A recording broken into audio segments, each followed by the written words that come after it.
کر نکلے شنکر. یہ وہی عقیدے ہیں جو عبداللہ ابن سبا یہودی کے پاس تھے، جس نے کہا تھا کہ علی علی نہیں بلکہ علی الہ ہے. حقیقت میں علی اللہ اس کے اندر حلول کر چکا ہے اور یہ اللہ کے روپ میں دنیا پہ آیا ہے.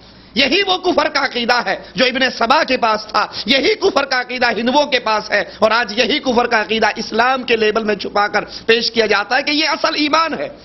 تصوف اصل کفر ہے جس میں اللہ کی ایسی توہین کی جاتی ہے. اللہ تو 3 الہ ماننے والوں کا انکار کرتا ہے، رد کرتا ہے، ان کے کفر کا اعلان کرتا ہے. لقد کفر الذین قالوا، وہ لوگ کافر ہیں جنہوں نے کہا کہ اللہ 3 ہے، یا 3 میں سے ایک ہے، یا تینوں مل کے ایک ہے، یا ایک 3 ہے. وہ مالک جو 3 ایک کے عقیدے کا رد کرتے ہوئے ان کے کافر ہونے کا اعلان کرتا ہے، اس مالک کے بارے میں یہ عقیدہ رکھا جائے ادھر بھی تو ادھر بھی تو، جدھر دیکھو تو ہی تو، مسجد میں بھی تو، مندر میں بھی تو، میں خانے میں بھی تو، ہر چیز ہی اللہ کا روپ. العبد رب والرب عبد یا لیت شعری من المکلف، بندہ خدا، خدا بندہ. اسی لیے رشید احمد گنگوہی صاحب کے استاد امداد اللہ مہاجر مکی شمائم امدادیہ میں لکھتے ہیں، بندہ وجود ظاہری سے پہلے خود خدا تھا. ظاہر بندہ، باطن خدا.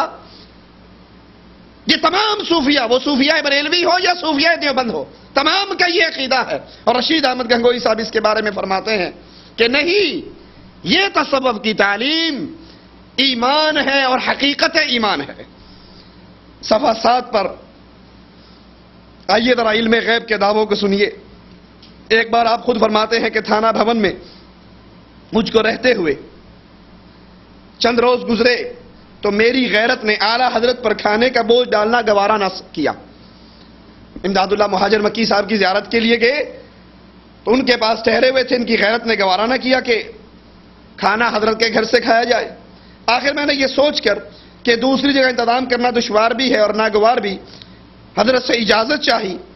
حضرت نے اجازت نہ دی اور فرمایا ابھی چند روز ٹھہرو. میں خاموش ہو گیا. قیام کا قصد تو کر لیا، مگر اس کے ساتھ ہی یہ بھی فکر ہوا کہ کھانے کا انتظام کسی دوسری جگہ کرنا چاہیے. تھوڑی دیر بعد اعلیٰ حضرت مکان سے تشریف لے جانے لگے تو میرے وسوسے پر مطلع ہو کر فرمانے لگے. یہ میرے دل کی سوچ ہے. میں نے دل میں سوچا کہ حضرت کے کہنے پر رک تو جاتا ہوں لیکن کھانا کسی ہوٹل سے باہر سے کھایا کروں گا. دل کی سوچ ہے، زبان پہ نہیں آئی، کسی کو کہا نہیں. ابھی دل کے اندر یہ وسوسہ ہے کہ حضرت نے فوراً دل کے وسوسے کو پہچان لیا اور فوراً کہنے لگے میاں رشید احمد کھانے کی فکر نہ کرنا، کھانا ہمارے ساتھ ہی کھانا.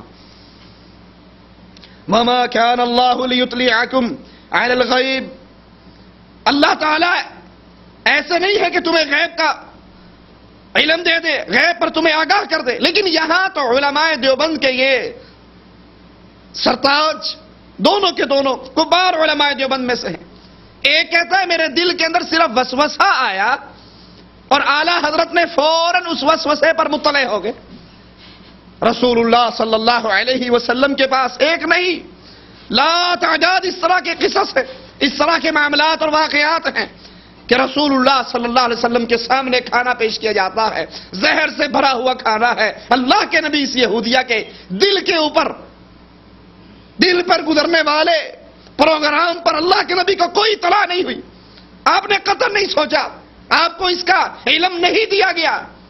جو طاقت، جو قدرت، جو علم غیب حضرت امداد اللہ کے پاس ہے، اس کا عشر عشیر بھی رسول اللہ کے پاس نہیں صلی اللہ علیہ وسلم.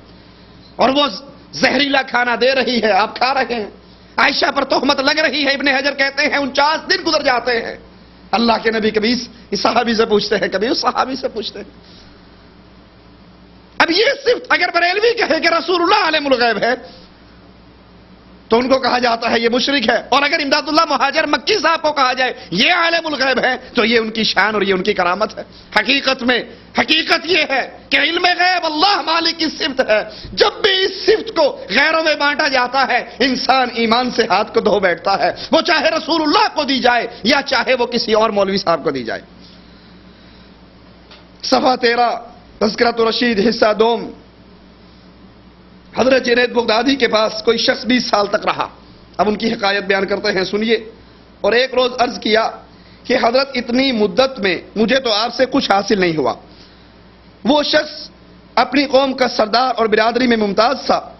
آپ سمجھ گئے کہ اس کے دل میں ابھی بڑائی ہے فرمایا اچھا یہ بات یوں کرو، اخروٹوں کا ایک ٹوکرا بھر کر خانقاہ کے دروازے پر بیٹھ جاؤ اور پکارو، جو شخص میرے سر پہ ایک جوتا مارے گا اس کو ایک اخروٹ دوں گا، جو 2 مارے گا اس کو 2 دوں گا، اسی طرح زیادہ کرتے جاؤ، اور جب اخروٹوں کا ٹوکرا خالی ہو جائے تو میرے پاس آؤ۔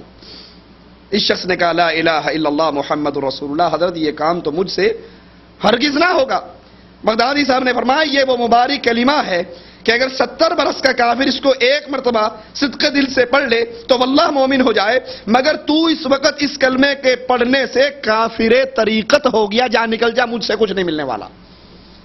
اب کافر شریعت تو سمجھ آتا ہے کہ قرآن حدیث کا منکر ہے تو یہ کافر شریعت ہے، لیکن کافر طریقت کہ ویسے تو مسلمان ہے تو، لیکن طریقت کے اندر تو کافر ہو گیا، یہ طریقت کون سا دین ہے، یہ کون سا علم ہے؟ شریعت رسول اللہ صلی اللہ علیہ وسلم پر اتارا مالک نے، جبرائیل کے ذریعے قرآن آیا، حدیث آئی، یہ تو شریعت کا علم ہے۔ اب طریقت کا علم جس کے یہ پیر کے مرید کافر ہوئے، وہ طریقت کا علم کیا ہے؟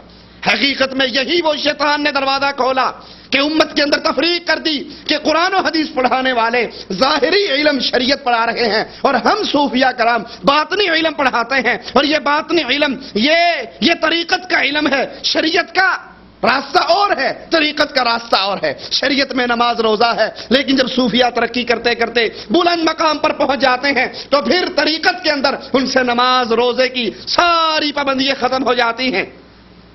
اگر یہ دین کا علم ہے، اگر یہ قرآن کا علم ہے، اگر یہ حدیث کا علم ہے تو رسول اللہ صلی اللہ علیہ وسلم نے صحابہ کو کیوں نہیں دیا؟ اگر صحابہ کو یہ علم دیا ہوتا، حدیثوں میں محفوظ ہوتا، اور حدیثیں اس علم سے خالی ہیں، بلکہ یہ علم یہودیوں سے لیا گیا۔ یہ علم عبداللہ ابن سبا یہودی تھا، اور وہ یہودی حضرت علی کی شان میں ایسا غلو کرتا تھا کہ علی اب اللہ کی صورت میں زمین پہ آئے ہیں۔ یہ علم ہندوؤں سے لیا گیا، فلسفے سے لیا گیا، اور اس کو مسلمانوں پر اسلام کا سٹیکر لگا کر پیش کیا گیا اور کہا گیا کہ یہ تصوف کا علم اللہ کی طرف سے بھیجا ہوا علم ہے، اس میں اب ہر چیز اشرف علی تھانوی صاحب اللہ اکبر امداد المشتاق اپنی کتاب کے اندر لکھتے ہیں کہ ایک صوفی صاحب کے پاس ایک آدمی آیا، کہنے لگا اچھا ٹھیک ہے، اگر ہر چیز ہی اللہ ہے، ہر چیز ہی اللہ ہے تو یہ ایک پلیٹ کے اندر گندگی ہے، ایک پلیٹ میں حلوہ ہے، دونوں کھا کر دکھاؤ۔ اس نے بشکل خنزیر گندگی کھا لی، گوں کھا لیا، اور بشکل انسان حلوہ کھا لیا، یہ بھی وہی ہے وہ بھی وہی ہے۔ اسی میں لکھتے ہیں کہ ایک ہاتھی بین ہاتھی کے اوپر سوار تھا اور لوگوں سے کہہ رہا تھا کہ یہ ہاتھی مست ہے، آگے سے ہٹ جاؤ، راستہ چھوڑ دو۔ تو ایک صوفی آگے آ کر کہنے لگا یہ طریقت کا علم رکھنے والا، اور کیا کہا کہ جناب اچھا اس ہاتھی سے بچ جاؤں؟ ارے جو وہ ہے وہ میں ہوں، وہ بھی اللہ ہے، میں بھی اللہ ہوں۔ اس طریقت کا علم رکھنے والوں نے پھر قرآن و حدیث پہ چھڑیے چلائی، رسول اللہ کی توہین کی۔ واللہ علی حجویری اپنی کتاب کشف المحجوب کے اندر رسول اللہ پر وہ تیر چلاتے ہیں جو ڈنمارک والے خبیث نہ چلا سکے۔ کہتے ہیں اللہ کے نبی صلی اللہ علیہ وسلم ان کی نظر زید کی جوروں پر پڑ گئی، زید کی بیوی پر پڑ گئی، آپ حالت سکر میں تھے، جو ہی آپ کی نظر اس عورت پہ پڑی زید پر حرام ہو گئی، آپ پر حلال ہو گئی۔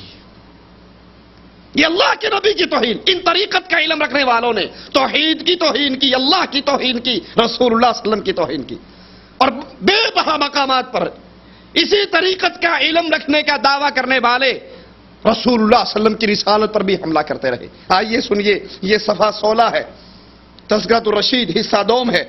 امام ربانی کی ذات مقدس عطر گلاب کی طرح پورے عالم کو مہکا رہی تھی۔ احتمال خطا، اب الفاظوں پہ غور کرنا، احتمال خطا اور امکان ذلت کے درجے میں یقیناً آپ بشر تھے، مگر ہادی اور رہبر عالم ہونے کی حیثیت سے چونکہ آپ اس بے لوث مسند پر بٹھائے گئے تھے جو پیغمبر علیہ الصلوۃ والسلام کی میراث ہے، اس لیے آپ کے قدم قدم پر حق تعالی کی جانب سے نگرانی و نگہبانی ہوتی تھی۔ رشید احمد گنگوہی چونکہ رسول اللہ صلی اللہ علیہ وسلم کی سیٹ پر بیٹھے تھے، اب اللہ عز و جل کی طرف سے رشید احمد گنگوہی صاحب کی ہر قدم قدم پر نگرانی اور نگہبانی ہوتی تھی۔ آپ اولیاء اللہ کے اس اعلیٰ طبقہ میں رکن اعظم بن کر داخل ہوئے